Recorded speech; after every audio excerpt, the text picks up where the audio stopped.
Hello guys and welcome to codes.sobism। आज हम हमारी वीडियो में डिस्कस करने वाले हैं C++ के बारे में।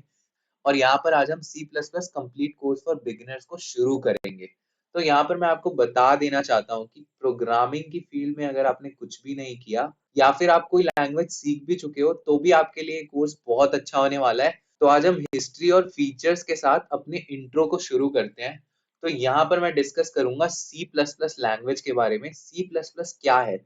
C++ एक जनरल पर्पस प्रोग्रामिंग लैंग्वेज है। तो ये एक प्रोग्रामिंग लैंग्वेज है जो सपोर्ट करता है both procedural and object oriented programming.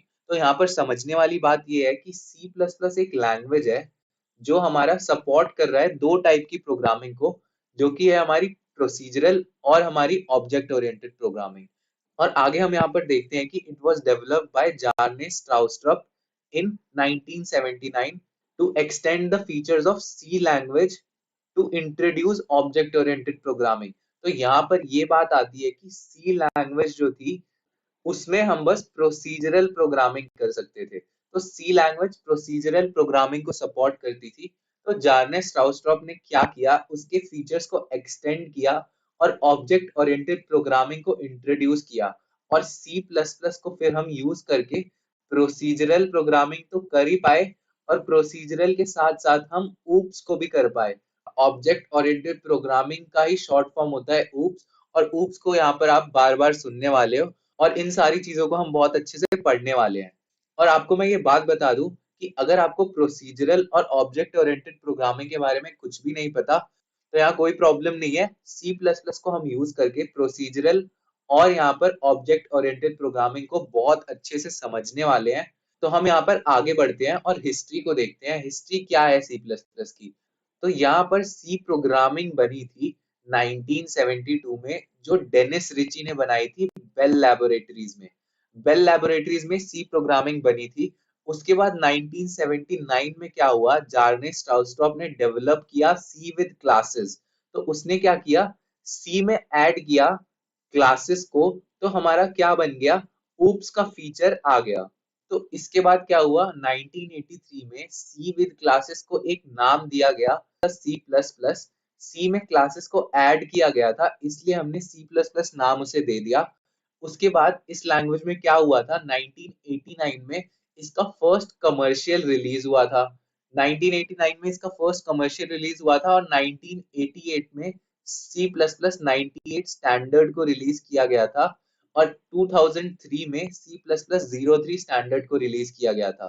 ये बस हमारी हिस्ट्री है और इम्पोर्टेंट है हमारे लिए समझना कि सी प्लस प्लस आई कहाँ से।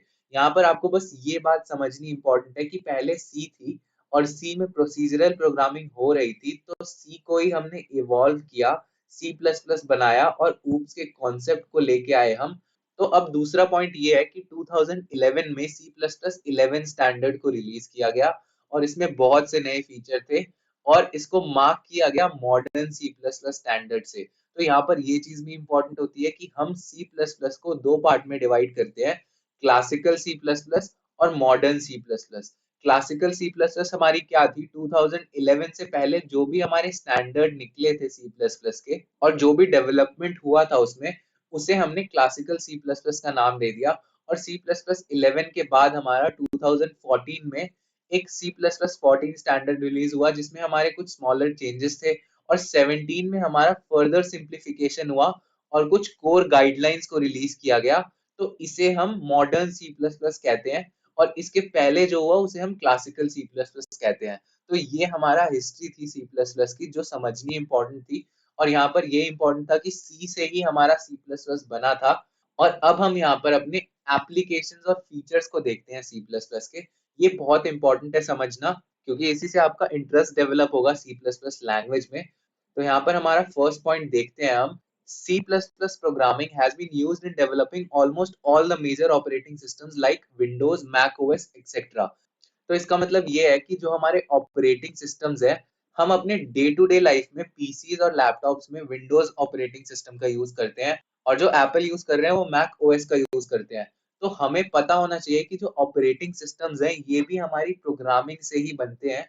और C++ लैंग्वेज का बहुत यूज किया गया है विंडोज और मैक ओएस को बनाने में।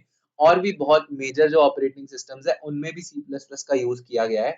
और apart from operating systems, the core part of many browsers like Mozilla Firefox and Chrome have been written using C++। तो हमें ये भी जानना इंपॉर्टेंट है कि हमारे जो ब्राउजर्स होते हैं, मोस्टली लोग यहाँ पर Chrome यूज करते हैं और कुछ लोग Mozilla Firefox भी यूज करते हैं। तो ये जो हमारे ब्राउजर्स होते हैं ये भी एप्लीकेशंस होते हैं और इन्हें भी कोडिंग करके बनाया जाता है और C++ का बहुत यूज किया गया है इन्हें बनाने में। और यहाँ पर C++ also have been used in developing the most popular database system called MySQL। तो हमारे डेटाबेस मैनेजमेंट सिस्टम DBMS जो होता है उसमें हमारा MySQL बहुत पॉपुलर डेटाबेस सिस्टम है। तो ये भी हमारा C++ में ही लिखा गया था। और DBMS जब भी आप पढ़ोगे, अगर आप एक कंप्यूटर साइंस स्टूडेंट हो तो आपको DBMS पढ़ना होगा और उसमें आप MySQL को भी देखोगे तो ये भी आपका C++ में ही लिखा गया है। तो अब हम हमारे सेकंड पॉइंट को देखते हैं और ये भी हमारे लिए बहुत इंपॉर्टेंट है। C++ has been used extensively in developing new programming languages like C#, Java, JavaScript, Perl, Unix, C Shell, PHP, Python और ऐसे बहुत सारे जो प्रोग्रामिंग लैंग्वेजेस नए नए आए हैं उन सबको बनाने में यूज किया गया है C++ का। C++ एक लैंग्वेज है जिसे यूज करके हमने बहुत सारी हाई लेवल लैंग्वेजेस को बनाया है। और आज हम यहाँ पर पाइथन और जावा का बहुत यूज करते हैं और उसे बनाने में भी हमारे C++ का ही यूज हुआ है। तो ये चीज आपके लिए इंपॉर्टेंट है समझनी कि अगर आप सोच रहे थे कि हम पहले पाइथन कर लेते हैं या जावा कर लेते हैं, तो आप अगर C++ पहले करोगे तो आपके लिए ज्यादा फायदा होगा। और आप इसे एक ऑर्डर में, हिस्ट्री के ऑर्डर में समझ सकते हो कि सी पहले बनी थी और फिर C++ बनी और उसको यूज करके आज हमारी बहुत सारी हाई लेवल लैंग्वेजेस बनी है। और ये चीज भी इंपॉर्टेंट है कि अगर हम पहले C++ लैंग्वेज सीख के पाइथन सीखते हैं तो कुछ दिन में हम पाइथन को सीख सकते हैं। लेकिन अगर हम पहले पाइथन करेंगे और फिर C++ को सीखेंगे तो हमारे लिए बहुत डिफिकल्ट होगा, क्योंकि पाइथन एक इजी लैंग्वेज है और C++ एक डिफिकल्ट लैंग्वेज है। तो आई होप आपको ये चीज समझ आई हो। और हाई लेवल लैंग्वेजेस और लो लेवल लैंग्वेजेस के बारे में हम आगे बात करने वाले हैं। तो आपको ये चीज नहीं पता है तो कोई प्रॉब्लम नहीं है। हम अपने थर्ड पॉइंट पे आते हैं और C++ इज एक्सट्रीमली फास्ट। ये चीज हमारे लिए बहुत इंपॉर्टेंट है कि C++ बहुत फास्ट लैंग्वेज है which allows programmers to do procedural programming for CPU intensive functions। तो CPU intensive functions के लिए जो procedural programming होती है उसमें हमें बहुत फास्ट लैंग्वेज चाहिए और C++ वहां बहुत काम आती है। And provides greater control over hardware because of which it has been widely used in gaming engines. और गेमिंग इंजन्स बनाने में भी C++ का काफी यूज होता है, क्योंकि C++ हमारी बहुत क्लोज है हार्डवेयर के। So you get a chance to work at low level which gives you a lot of control in terms of memory management, बहुत अच्छी performance and finally a robust software development. तो एक बहुत powerful software development करने के लिए हमारा C++ use होता है, क्योंकि ये क्लोज होता है हार्डवेयर के और हम लो लेवल ऑपरेशंस भी करा सकते हैं। तो इसलिए हमारा C++ बहुत ही इंपॉर्टेंट लैंग्वेज हो जाती है। और ये हम हमारे लो लेवल और हाई लेवल की बात आगे वाली वीडियोस में करेंगे। तो ये थे हमारे एप्लीकेशंस और फीचर्स C++ के। तो अब हम बात करते हैं अपनी C++ कोर्स के बारे में। इस कोर्स में मैं क्या क्या कंटेंट आपको देने वाला हूँ इसके बारे में मैं बात करूंगा।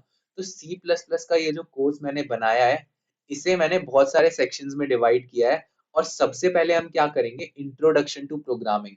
क्योंकि मुझे पता है बहुत सारे बच्चे होंगे जो बिगिनर्स होंगे और बिगिनर्स के लिए सबसे इंपॉर्टेंट पहले ये होता है कि वो समझे कि प्रोग्रामिंग क्या होती है। और मैं यहाँ पर बहुत अच्छे से आपको समझाऊंगा और उसके बाद मैं आपको C++ पढ़ाना शुरू करूंगा और उसमें बेसिक्स भी कवर करूंगा आपके सारे, ताकि अगर कोई एब्सोल्यूट बिगिनर है और उसे प्रोग्रामिंग के बारे में कुछ नहीं पता तो भी उसे ये कोर्स बहुत अच्छे से समझ आए। और उसके बाद मैं यहाँ पर जो C++ के टॉपिक्स हैं वो सारे कवर करने वाला हूँ।